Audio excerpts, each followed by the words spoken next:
বন্ধু তু হিলো কালবাস রে বন্ধু তু হিলো কালবাস। 1974 সালের 5 মে সিংগাইরের ধলেশ্বরী নদীর পাড়ে জন্ম তার মা উজালা বেগম, বাবা ছিলেন বাউল মধু বয়াতি। মমতাজের হাতে খড়ি তার বাবার হাতেই। পরে মাতাল রাজ্জাক দেওয়ান, শেষে লোকগানের শিক্ষক আব্দুর রশিদ সরকারের কাছে গান শেখেন। এভাবেই ধীরে ধীরে শূন্য থেকে একদিন হয়ে উঠলেন 7 শতাধিক একক অ্যালবামের গায়িকা।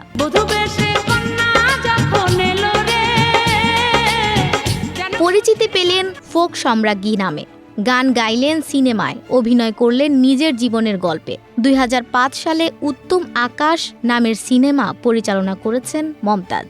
সেই সিনেমায় অভিনয় করে দর্শকের মন জয় করেছিলেন তিনি। কিন্তু জীবনের গল্প কেবল গানে সীমাবদ্ধ না রেখে মমতাজ নাম লেখালেন রাজনীতির খাতায়। প্রথমে চাইলেন বিএনপিতে যেতে, সুযোগ না পেয়ে চলে গেলেন আওয়ামী লীগের ছায়াতলে। হতে লাগলেন শেখ হাসিনার কাছের মানুষ, পেলেন মনোনয়ন, এরপর জয় হলো সংসদেও। ওরে রাখবো ধরে এই উন্নয়ন, রাখবো ধরে এই উন্নয়ন।